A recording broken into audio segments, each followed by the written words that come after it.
loma otila ema ama fere na gbon o usabu gbe na se obi bi agbon ina mana fere na gbon o ya bugbe na e baba jigo na bu o abata ni feso kiya you say giamene o sama jigo me bu aba se ni feso kiya you say giamene baba jigo me bu o abe man ni feso kiya you say giamene I must get this money by fire by thunder di ma fere na bu e ni mi wa o di ma po wa kona o e ni gi mi wa de ma to ko to wa kona nigi mi awe na ko ni ma yawe ko amona o nigi mi wo sama jigo na de o abe manifesto mi ayu sadia mene baba jigo me kuma me ke na ri yo bano biye me o pe nya maroka koma ya otiloma otila ema yago eskunle darego ego popular. Music Tawashi is really secular. I don't pay stop, God. I'm really stressed up. Money stop nonsense. You think I don't make sense? Only walk with me guru from the shame, from the talkative, living around me, no stop. A good talk, babe. You royal, I am me. Baba mo bebe. Make sense? Only walk with me guru from the shame, from the talkative, living around me, no stop. A good talk, babe. You royal, I am me. Oh, where the boy have you? We're not buying. We're not buying. Imunaro mo pa ti we oso be no le wa we no le bo pa me no dogun drop pagini imamio no we apa usa sinya o magwale ya gwale wa be mo so bo na eru ke wa ro kian wo pa se na yeye agwale bo re me na te mi inu wa be mana o so se ado bode mo me pa no ti o ododa ima oni jogo mejo ma gbe ide mana o sa si wo wa lai imata ma we na ti o sa ya re derio ono de 1000 or ye card buy no ya gwale iyele o saso ka pa si ma we ti o sa yi mo ono wa degbo me me ra be pe ni fa wa de o be de ni o te we ba de fefe o ko no kin ba no gude ba ikon igo de o we to ni mu yen o te le lo de gbina ono wa pa ono sas this ne to se boy ari kali ne no sas mo da bo ni bo so kaka o no we o sas wa po so ari wa em to say o ya ma sas yi wa de card no wa ti yo but card ni wa ti be no wa be 1000 ne bo so e ti ta lo tí ó sanya go three months na na ba wona ibo to fiki of ko ne gege gbogbo me oyin ni me boy kan me aku ame we tí ó sanya sasinya e ka boy ka fi ma we re ka wa gbin come to tax money for tell kan e ti gba wa wo ya go le bo we ya yo kere only for that boss to work with you e de ni o jabo ye mi no we adogun de do mi ewe o sasi ara le adogun ba o sasi wona iye yi o me ye yan wi ye abi ma e ja kiya ai te me we ye do de million o so we ga ere o pot we re ni bo boy de morage e police won are ge de no kan me o kan we bo ya kan mi adogun ere do appoint me with my master we master o sasi wo yara ni mi amu e bai wa ya kun ba son nu we eko nu we wa nyanya yo me gbe na wo police de nu we ya gwa ni me wo abi be sleeped no are ba ni 5000 no ye me e wa nwi me banana me ma bo ni kan lawo ah do ra kian ya ra wo do yan koy we ni ya do go sin no de so we are maybe na to side here o je go ma gbe The matter. Iwo ma eji ye agbona I mean no tesi mama oh to sa o sesi no me me wa se wa ni to sa na vi nwa la de to sa na we gba koko we mechanic nwa to sa ni me dey right now to sa na me right ji me ye ji we wa me opo ge gonna do at sas have heard so much about you one mana bi do igun ama ibi di ba ne bi mu anyo me bi won bi di go kere bi me ni ya la mo to ra die wa na igba fun na wo oma ose we no iwaje na we ose magba kin ido ari wo no ya ri ba mi ya ri ba oni ose obo si no mama de ose ije mommy e life na ko ke no ma fie o ni ma ri fie o we ne to sa wa o tí sọ lọ́ba tì mí òwe gẹ̀ẹ́ owi mo kwa yewu ni to na ma ze wo se iye e ba me do evi ne no ya mi go e kama we ina we luzi egbe mi afi were esin afi were ne e tu sa ki o wera e tu sa ki Igiogbe ra wa ki won e o ki wera e tu sa yes so oyi wa ki wa we no ona ya do wa we be ki no ma ra ogbe ofi moto ni lelele omoku omu yowa eye e tu sa elu tada amina wa do eye o ina we afa e baya eye ana bu be me o wa o be ni bo ina we o wa ro wa ni je zakata o ni ege be rio o wa na bo ge ne de na abi kinu e do ra wo na o bu ga ki o bi go re ha o yi ta ma me ina mo ma we no iwaje na o wa na ye Igiogbe na wa me na na ba mege o yimi mi la yo era me no kwa gu orima erere ra me no kwa gu orima erere ra me no kwa gu orima eri mebe gu obede mana a ke be do mi mebe je mana ye o wa na ya ki e no di tama o mi me ogo ni o paro wa gunu e tamo iwo baba yeye o jo mo jogbe ke ima na ya fa yi na yi yo ya fa yi na we pe gbe keme o ki o la wo ye o we ru wa o ru ba do mi o ke do anu wa gbugbo e mo se yo egbe itemi na ata no wa na mo nya ime bo kita me here wa ma ka me wo se ti agbo o me nu agbo se wa na mo nya o wa we wo nya wa wo nya wa so pe mo bobo o se ata me ibe nu to o me nu ya gu me gwan igwo gbo eji agbe yeye ọmọ emi nu ri ta ma me ese agwa ati wo nya wa na wa ta ma me ije dan o ko ta le iwo bobo sawana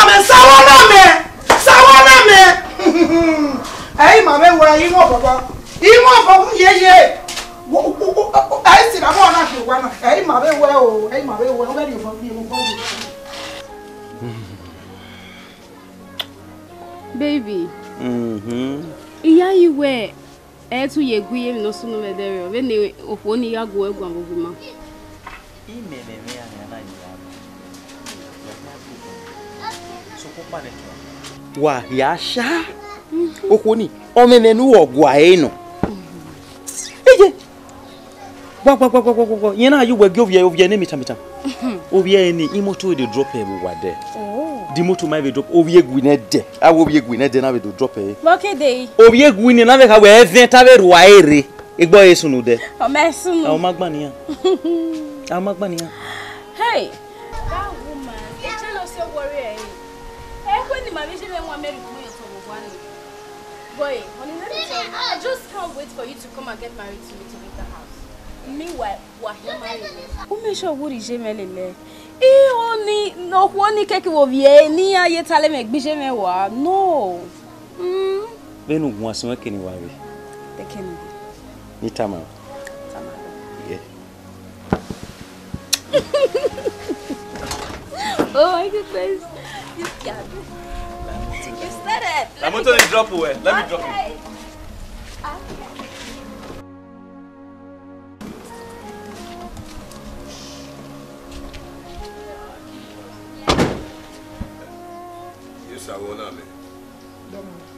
mo ti we nda e kare gwe owewe no jogun ne ihu ni gu ehun nda do we na gugun ari nu neri me ipa la wo ebe no ataze geta wata wa fe wa gi oyin won abero bi me a o ke ro bi o ma uwo me no ata umo ma to time na ire ma na se wa ata ma me ge iri oni wu ge iri aya mu fe cemetery whatever me ke me ri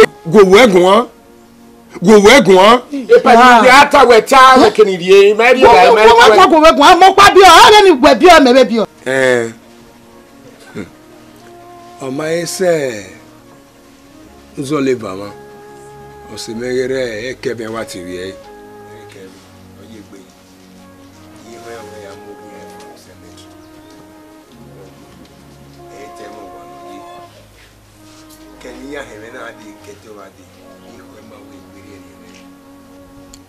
ege sunu we gbe me Igiogbe na erera meji era meji imehu na ye meji hunda ino ya meta na no ya meta na imoga ebe anwade egbe ye ya agogo kugbe ma he ya akukugbe ibe mi ya be awo ibono keke ni yawo zebe okpa begbe na eti waba so na me he ni tana imi so wa agbon we ya kon gbe so ya tama we go mu wo we no obo de gwe o ma gu ado amufi Igiogbe o we atasi no ba be hie me a era no kwa gu amufie ma yiwe no kwa gu amufie ma era gu amufie ma na we be gu abe mu gwe fie ma on ma be de magita be mu mefie ma na na wa mege ma na wa gin na reach wa na ye ma na ya ke cemetery ne cemetery we na ga efi we ma na cemetery no adego ni we we ta mi me na ba me wa do mu me de ya aladian me be to me ma gbonu a itama me e ma na Igiogbe ma ya fe o ya me wa ka gbogbo ra me ma gbonu na ga gba be na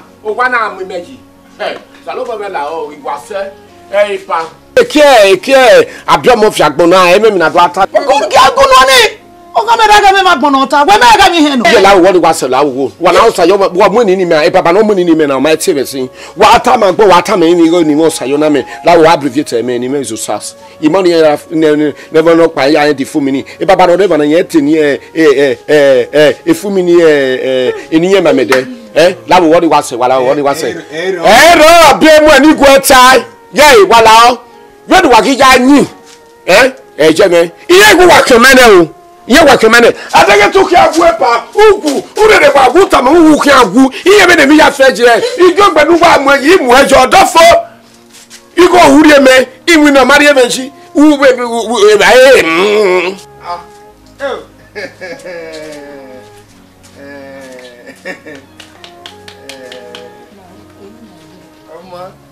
ino ya obege ni ino ya mete ni tana cemetery ni abi cemetery ya mu hia no re ni bi ni e ba police yi na Igiogbe na hia ki me ora hiwe no down ye pegbe bitin iri unwere ota izo eku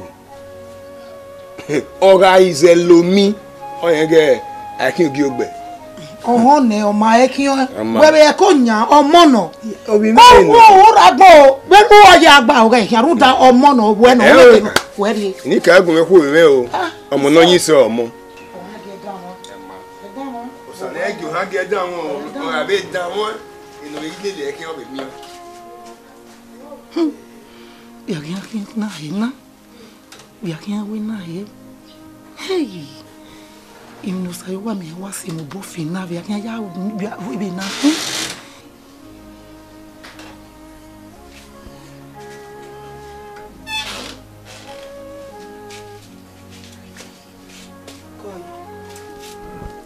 Ye to.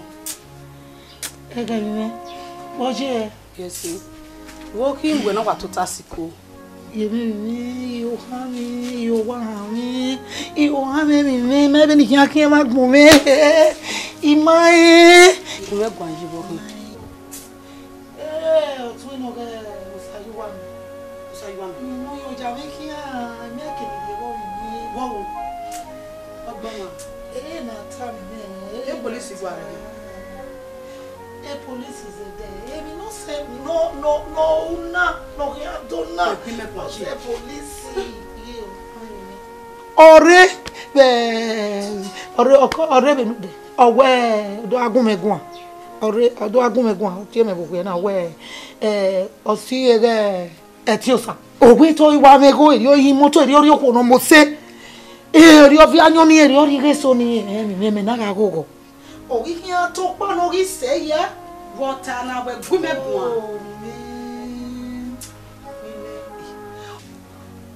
Oh we ki amu wa ki Igiogbe na. Iwa akogo je.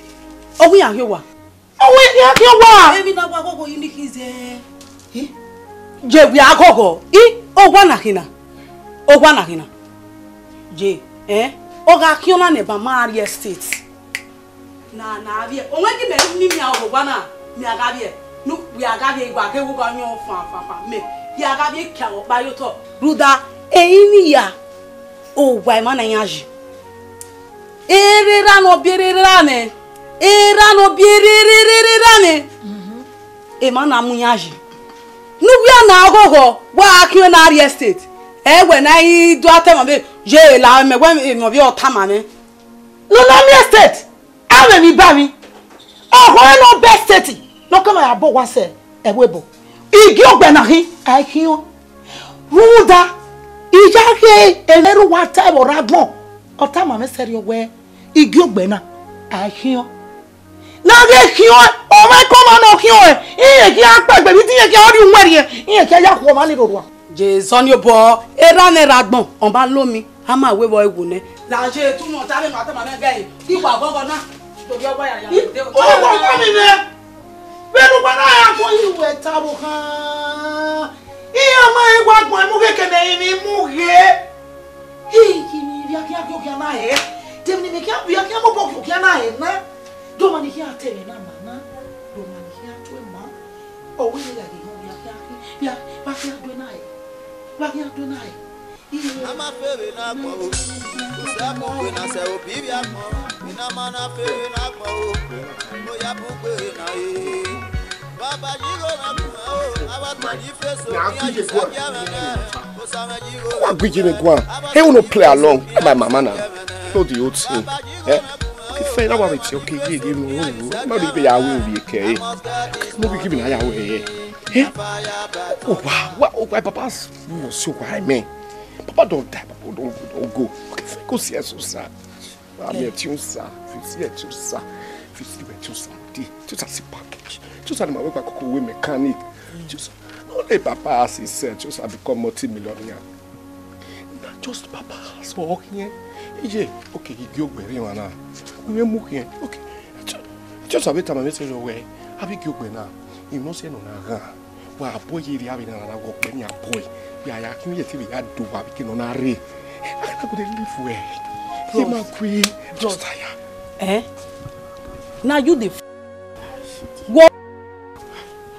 me reva ni we magwi me gwa we na ya aguje kwa go dey talk to oduma wo bia ku ya guje ya tegbe me video ni me we kekere we le ta when we wa ta ni me we arrange e ma arrange ni na gba na ije ma de ba o gbe yo in uri nwajo I pray ni je gbe yo no be my mama no be we table you no say table me e je me no egbe bana na pa kokko be zi yoku gbe mi da mate no mama na bros any me tamu bena I work your money we no your man nye yi oni evinere yo o ke no ya je no odo a o emi de David your mama understand me carry una we can make one what me brother emi ni me kwa onu gbe kwa use yo nu ya ti o ka egbe nu ya gwo ka egbe gwan we utu ati emi ti o ka egbe areba ni den do tam o ka egbe we uwo ne owo ke ramen not go here not even a chemo test woni apa ije da ba woni gboli ri ku wa ta me no re mi dan ya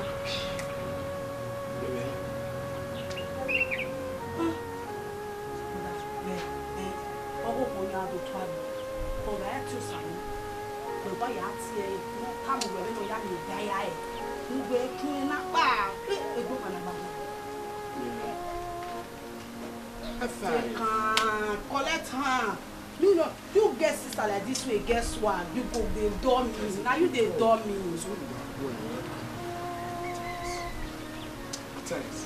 Attend. Finna baby me. I'm a favorite akmo. Usa pugbe na se obi bi akmo. Ina mana favorite akmo. Oya pugbe na e. Baba jigo na ku abata di face o kiya you say biamene. Usa na jigo me ku abase di face o kiya you say biamene. Baba jigo me ku abe man di face o kiya you say biamene. I must get this money by fire by thunder. Di ma fere na ku ni mi ewa o. Di ma po wa wa kona o. Ni gi mi ewa. Ipa. No jam yati. Oge me video ni we prune why I we understand. Simple thing one no. O me no kind proper to gra me na because maybe ke be ne gbala ko wa jina ni ra me ya wo wati ama me no mo tie me mo ro pa ma tie me Eh, wa be do ge ibe kian, ibe wane wa be ge me pa ibe omomo. Eh, ah, o lare o. De na be kina. Eh, mata ke ba. Wa wa no ba ma no ko ba Degbueyi. Ake je ike robi na robi jo uzwa. Hey. Idoge iwe gege owana osege na ya igebe no je wa matie me iwe ge no ya eri me imi ni ebe je tinye kwebe tawo wa ama ebe guy uku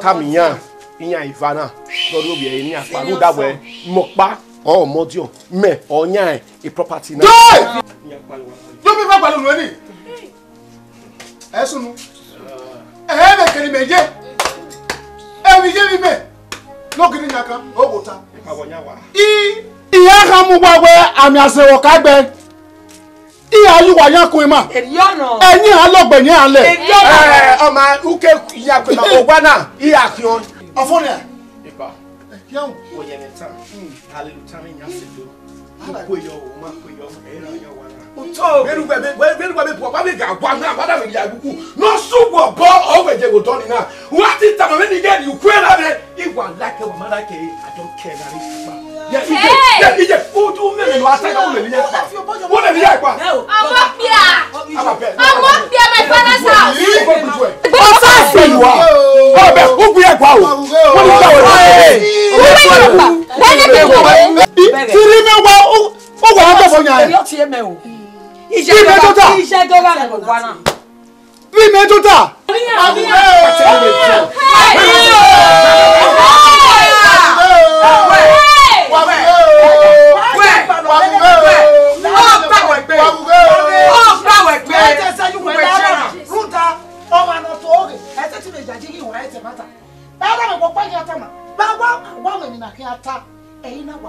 Mama no ko bueno. Wa pa mo ti lorun ta me ki o ti ni kie bobo le bu e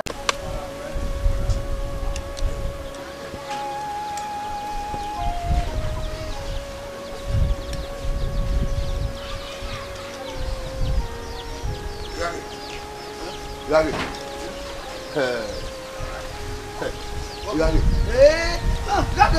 walking. Odigo keme. Ah? Ego. Ogigo keme. Iwo atana just gage. Orire na wa de pass we welu odoni. Ona mo de gbera iwo shop wa de re gbera store ye gage to sase wa ni. No de bia menida. O de me no me wa kene mi sa ipo. Isa ni. Ni no wa go we pa okay. Tu sa. Igo na teme. Wo ya bigo na na ni be o ase gama. Boyfa. Owe Igiogbe orire ewe muki. Ma ho. Igiogbe orire to sa muki. No ya ti mo to yan mu ni ikoku wa ke. Oya fi ko no fa. Ma ya we bo. We bo yo. Ina go abroad. Owe na no kono that long. Kira mo ayi. Amuki, ma ya we. I just say we no kwa de. Oya. Ije me. 5,000 odi me ya bie kwa. Dani ya we lu egbe. O me mo wu Igiogbe we kin e ma ti ya we gbon. Ona ya ti mo to yan mu ikoku wa ke. Ogwo ni e wo kan e. Igba se ni wa do ego kin. Omo we na no kwa ni. Amuki e. O wa no that long ti road. O ta de o ya mu ikoku na ti mo to. Ije me we bojo. O na we bo. Mana go ma hi o. Abo kan ki re o ki wa ki ko le ko. Sabo we say we onye pa ka we dem ma we da fo na wase ya ni. O gwe 5 kore ni o mo gbe ya I was set. Ma sokpa. O je 5,000 era kin eri me ma kin. Era kin o ma ri la kera ona kera. O ge boy me no ro sas. Wa ru le boy. O go ni bo we di ye da gbon ni awa kin je. O wa de ba e ni. Kira bo. Igo so ba se igbo ni. Era me ya na me 5,000 ni ko e o. What set? Ina set. Era no go me ni a. To ri go me. But okay kia. Okay kia. O ma ke ni so pe me ma we pe me yo kin. We la. Eri la ma o. Aba ba ro. So ku wo do mi eri la ma. Boy master ya. How master? Yeah, I don't know how my we travel. We dey workshop there. Era me yo pe ma na bien. A gbe bi ka na gun yan ho. Ola ni. Me gbe we bojo. Ma na go ma hi. ọtí wọn ní. mẹ́rin tẹ́ bí ẹ̀bọ̀ wá. ó bá wọn ṣàṣìbá mẹ́ẹ̀ ọjọ́ sà. ọ̀sàpàlà o. wọ́n mi pàṣẹ dẹ̀ wọ́n. ìdí ẹ̀rọ àbáyé tó jákè wọ́n ní yàtọ̀ ìwé àgbà wá fẹ́.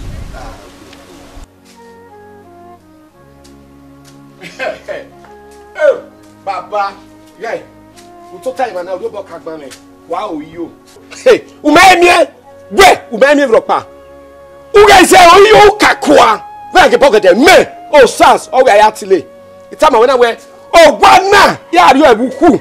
O we da me no. 4 years, ne da be ya wu. Ina ye se bo wa na re ba na. We na bu pa o kagbe tese me na. O bi yen pa. Mi no we da kagbe nya wa na ra. Wo nya wa na wa tama me. Wa ba nya mi. Iga ise luwa na wa beyu awa buwa ama mo ni magbe ko mi agbo we agua ye fedu wa o yo na wa manwe wa ko wa wona ko wa re ni we wa lawo wa be o we ni mama ne no ya na saka we ko wa re yo wa dare o we gbipe egu kwa we me tama wona itogo me ne this is my father's house he the rich you understand we o mo ko o bia u me that we wa mana woman erati wo bana agwa be you are okodan azagba zeyin pe kuwa kede no kagbe wa ya azua akagbe wa azua akagbe na de be temi no temi ba ya mu piju wa mani hu le me na o le me na to ta wana ihu asiko gwana gwa azenda. What bet you are? It's tiny, very tiny. You like old Malake? Why go? Oh, Sas. When you know Sas, who got it? I can now mechanic ready. Why we have oh, sir. It get very baby cook and it baby selu. Man, I got one array. I got you one array. 1 year. Ya go away. Yeah. No, Kagbe, Ekba, I what bet you are what book. Then it's me who am I? It's a even of one array. It's me. I quite one array. I'm away. I'm away. As then, pepe. Yeah, what's the second year? So it was 12 o'clock. You can wear your in there. Okay, anything on the life here. Where?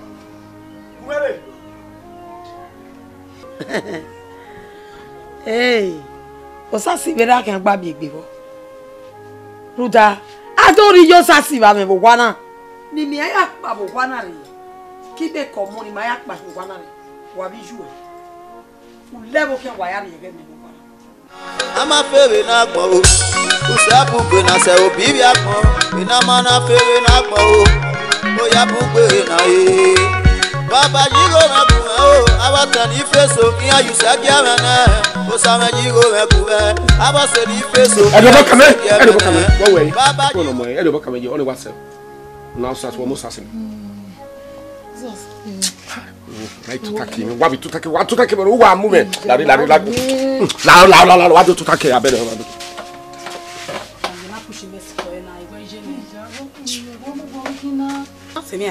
Huh? Yeah. Only WhatsApp. I was saying, no, me, Burkina, no, me, who we want one yanyo. Where you do me, me, where to me, because I didn't want to me, you come up on I am not in for this place. Who's asking me? Lao. Huh? I don't know your book and you wear. Oh, but if you have a bear, I want to know you have been on night. You receive, huh? And I mean, what no, then you walk away, why you want more select. Ah, who them worry no de be no go gase to your big. No na yo. Huh? Don't na yo tell where any ro ba sun. You get say.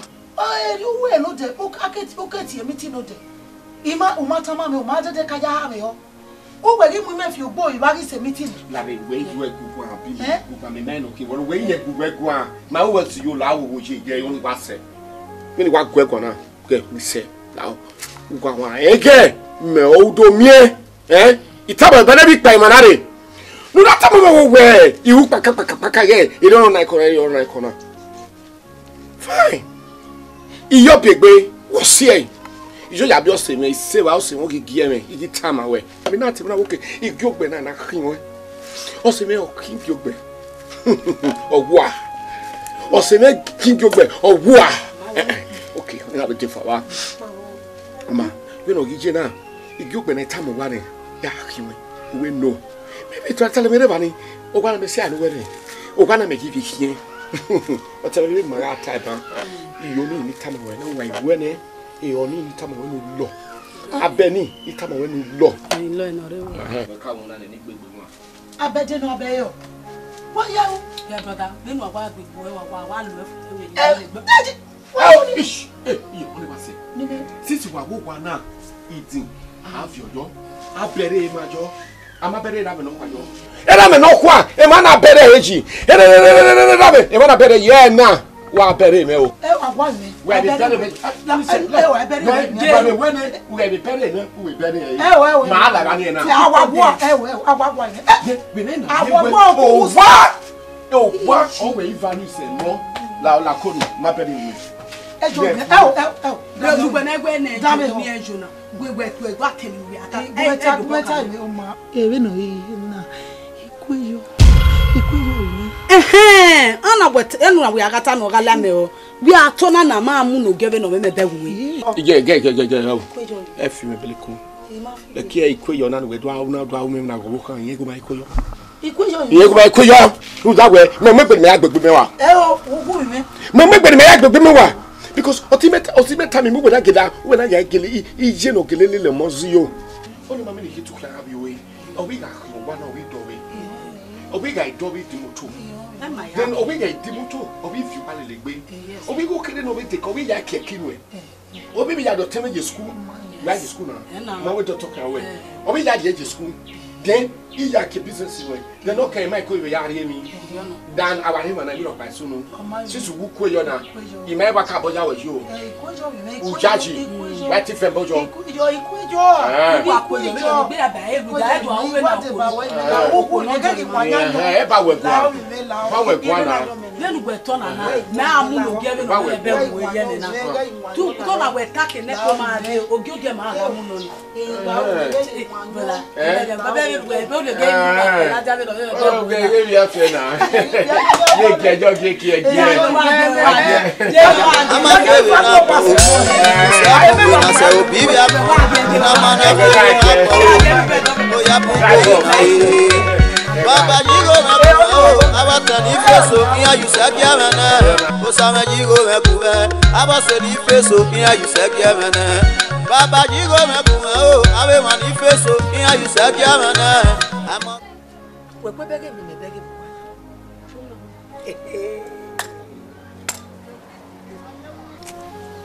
o sa si no bibi we pe bege mi no ki sunu bo wa na ko bene ni abijeja ladi no na ne jewe egbe ni mu iya yi oma emi ya wa fi wori e bi me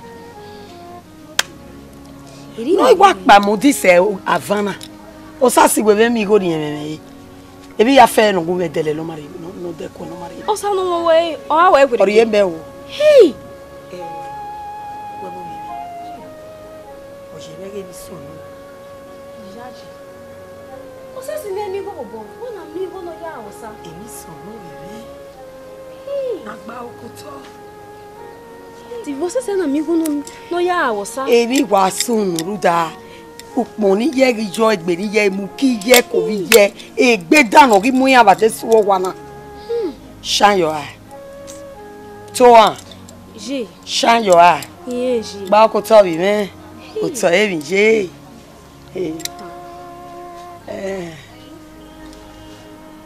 what do you hear we do it do ale ba me go do ale ba me go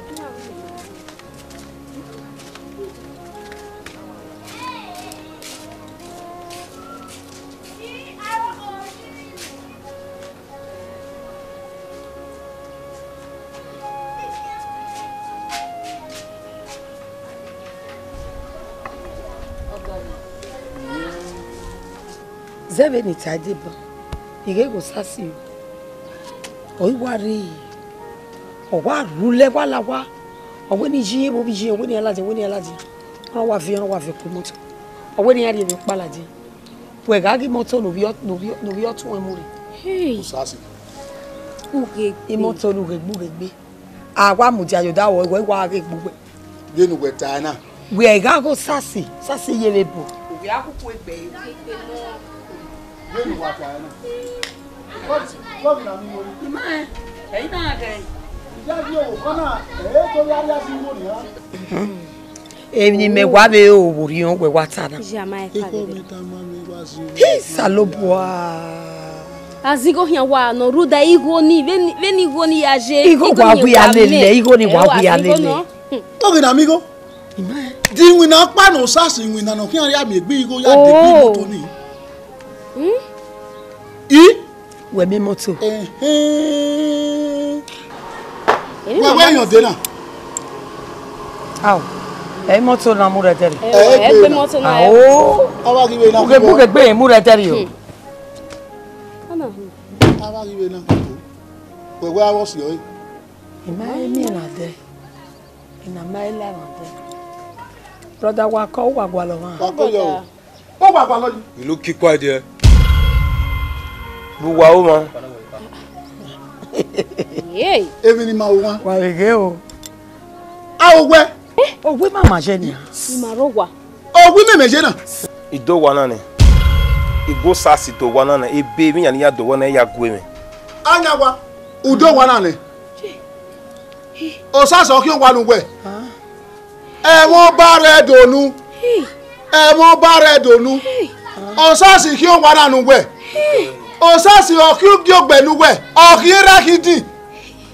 Iwa tamuwa from now. 24 hours in what we have Manari. Oh yes. It's if I do have Filuwa kwa Manari. If I come here next time again, move. This is my Oga property or I turn you to pot of pepper soup. I'm a favorite nakmo. Usabu kwena se obibi akmo. Ina mana favorite nakmo. Asamero iwe. Asamero iwe. Asamero iwe. Asamero. Osama jigo me.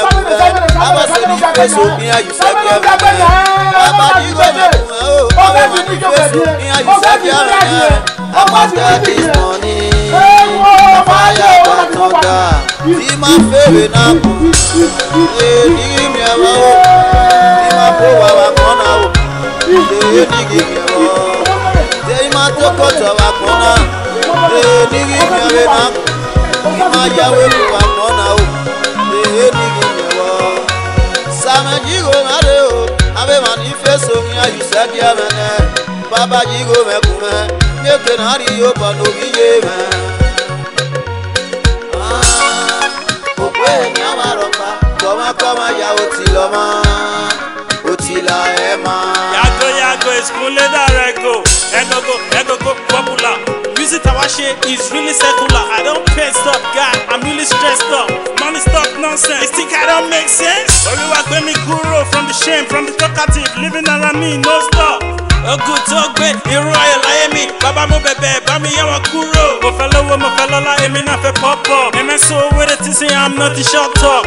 I ride on, I balance up, I pop up, I'm a boy check up.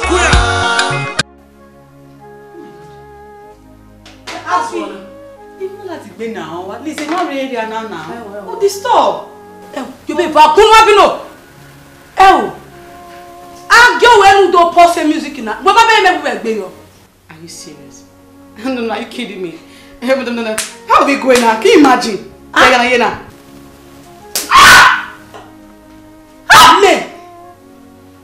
You slapped me? You slapped me in my mouth house?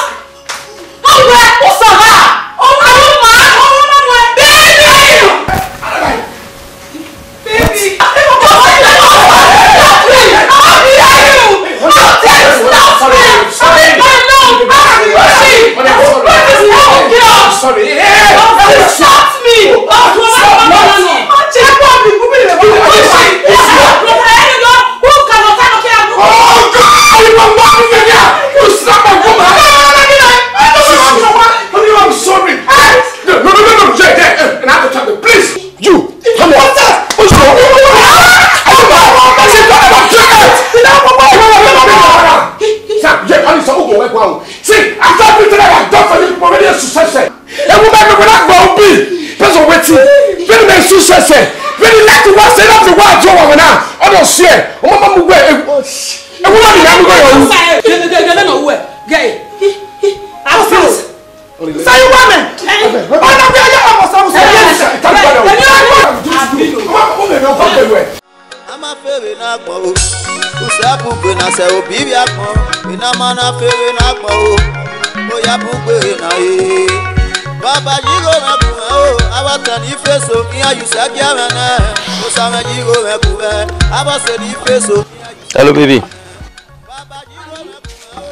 We are here me was why ya why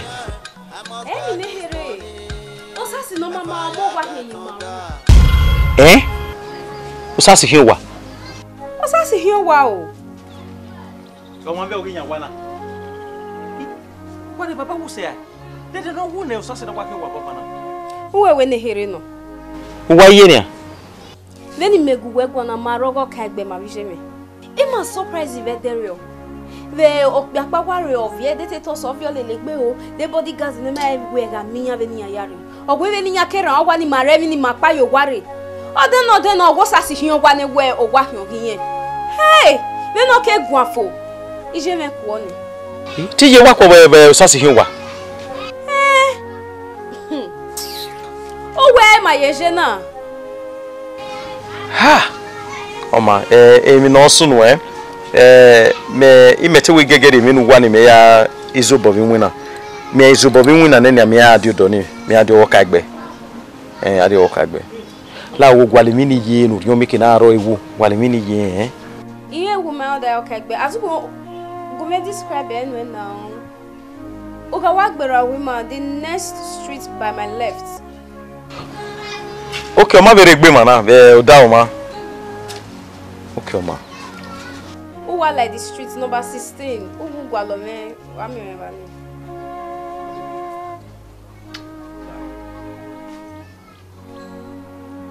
Meu, osasi. É que no sasi do.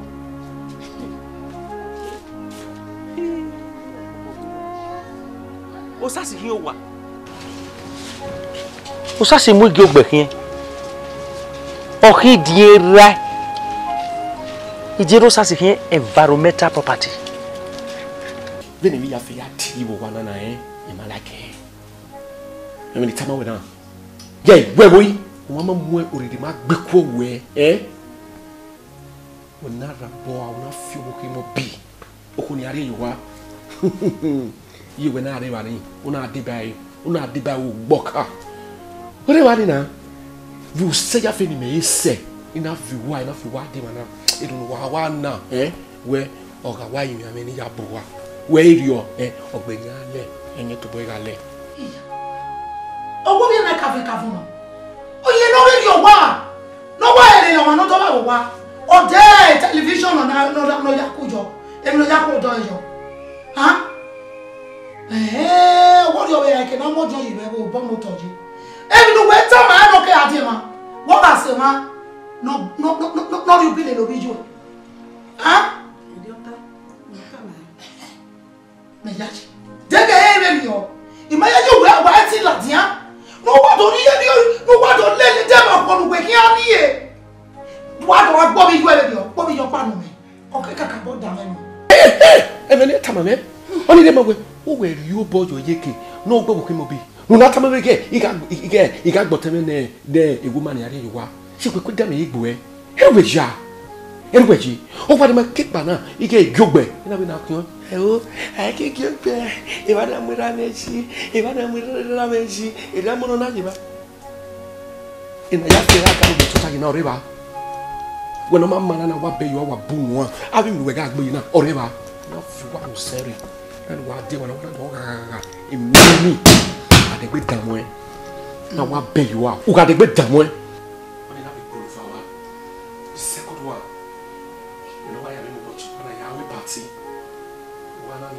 Dena ya kie ya fe yare wana no ni ma tosi manu gwe no boy una do wu eni ya na we party na amemi awe ugwe kwa ni tama we ugwe kwa ni ma we degbe me anything kaka wa be look yeah Vinny that love ni come no e ya for depreciate e ya no talk ya gba no talk when you can give one no without what pay you are because we not do too much Ori you say how we no wa ori if you don't say na ki me ko bi chwe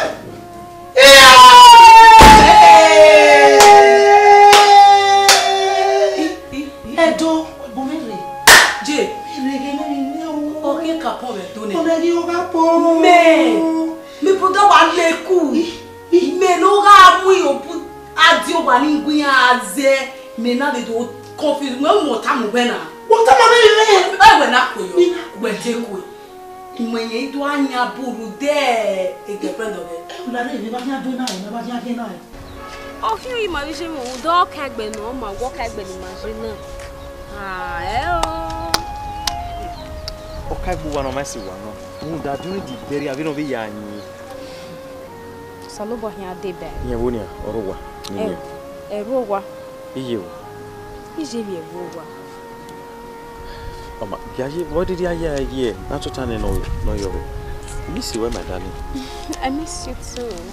Ina mana fere na gbo o ya bugbe na e baba jigo me bu o abata ni feso kiya you say gemene o sa me jigo me bu aba se ni feso kiya you say gemene baba jigo me bu o abe ma ni feso kiya you say gemene I must get this